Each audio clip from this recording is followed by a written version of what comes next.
7 Uhr morgens in der Münchner Maxvorstadt. Johannes Tiebl beginnt mit der Arbeit. Schließlich soll in einer Stunde alles bereit sein. Dann, wenn die anderen kommen. Das ist immer diese Viertelstunde in der Früh, wo man alle zusammenkommen, Kaffee trinken, reden, was am Tag passiert. Sonst wird es schief laufen. Johannes Tiebl ist Schreinermeister. Und die anderen sind seine Kollegen. Was aussieht wie ein gemeinsames Frühstück, ist in Wirklichkeit eine Arbeitsbesprechung. Vom Holzkollektiv. Einer selbstverwalteten Schreinerei.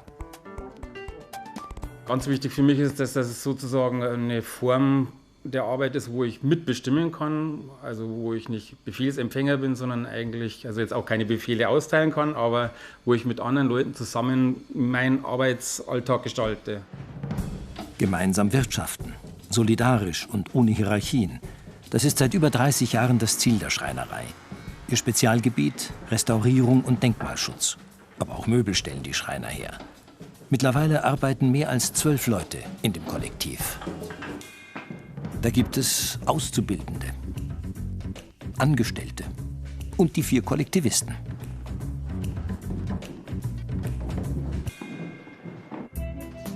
Vor 30 Jahren haben Johannes Tiebl und Ina Belag das Kollektiv gegründet. Begonnen hat alles in Wackersdorf in der Oberpfalz. Dort haben sich die beiden kennengelernt beim Demonstrieren gegen Atomkraft, gegen die geplante Wiederaufarbeitungsanlage für Brennstäbe. Wir waren ja damals diese reisenden Chaoten, also in der ganzen Republik hat man ja praktisch vor uns gewarnt. Und wir kamen in die Oberpfalz und das war eine Gemeinschaft. Doch dann Gewissenskonflikte.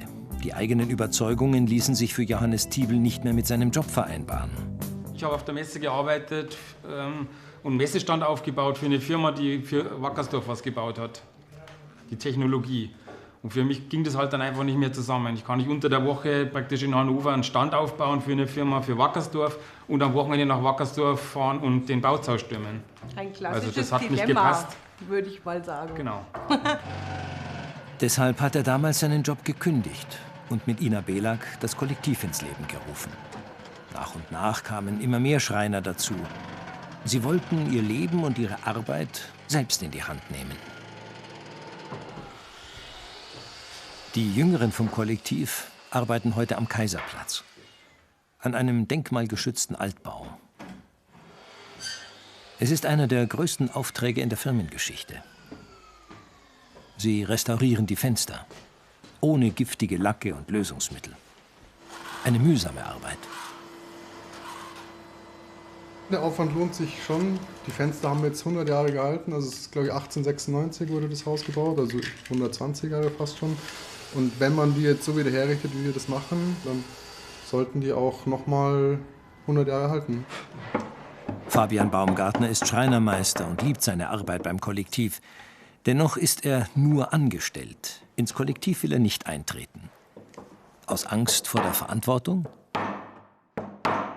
Respekt vielleicht eher auch davor, was es bedeutet, dann auch für alle anderen quasi verantwortlich zu sein. Aber es ist, ich glaube, ich könnte es mir schon vorstellen, auch das zu machen. Ich würde es mir auch zutrauen, nur vielleicht noch nicht sofort. Kollektiv ja, Verantwortung nein. Den 4 Kollektivisten gefällt das gar nicht. Sie sind jetzt Chefs für mittlerweile 6 Angestellte. Das wollten wir nie.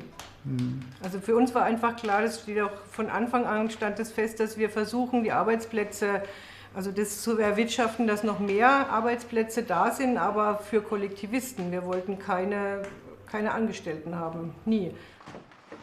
Dabei sollten die Kollektivisten eigentlich keine Nachwuchsprobleme haben. 40 Auszubildende haben dort schon das Handwerk erlernt. Darunter auch Flüchtlinge, Studienabbrecher und Berufswechsler. Noten sind den Kollektivisten nicht so wichtig. Passen muss es.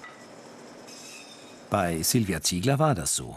Sie soll heute zusägen. Die Herausforderung ist, die Spitze von der Kettensäge nicht vorwärts ins Holz reinzutun, weil dann fliegt sie so rum.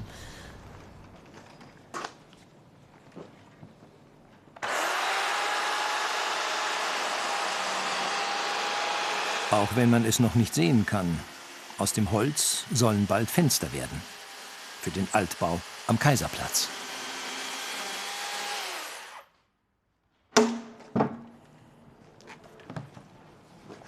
Jetzt hat es geklappt? Ja, ganz gut. Ja. 11:30 Uhr. Vorbereitung fürs gemeinsame Mittagessen.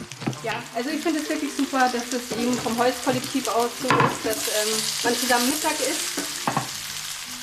In der Regel also eigentlich sprechen wir auch nicht da über die Arbeit und man tauscht sich dann einfach aus zusammen. Es ist ein freundschaftlicher Zusammenhalt und das ist einfach super.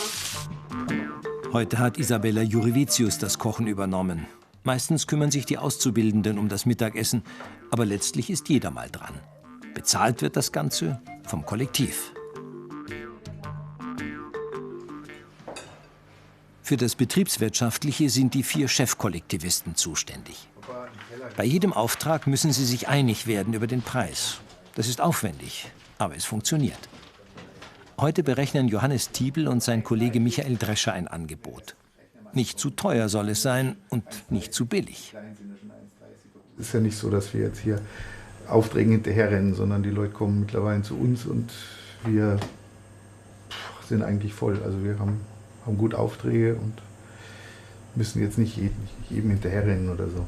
Das ist ja auch nochmal bei uns so, dass wir uns auch raussuchen können, für wen wir arbeiten. Das heißt, wir haben auch schon Aufträge abgelehnt, wo wir mit dem Kunden nicht zurechtkommen. Zum Beispiel, wo man vorher schon sieht, da gehen die Sachen so weit auseinander, das geht nicht. Oder weil wir gesagt haben, aus politischen Gründen, wir schaffen nicht für die. Das ist auch schon vorgekommen. Deswegen haben wir es ja so gemacht, dass wir uns selbst verwalten. Ne? War ja der Grund, dass man eben nicht für alle arbeiten muss. Im vergangenen Jahr hat die Schreinerei sogar den Bundespreis für Handwerk in der Denkmalpflege bekommen. Eine große Anerkennung für ihre Arbeit. Ein Problem aber hat das Kollektiv trotzdem. Toll wäre es, wenn Leute weitermachen würden. Das wäre richtig schön eigentlich, weil es ja einfach weitergeht. Aber wenn es nicht ist, ist es nicht. Dann ist es traurig, aber es ist so.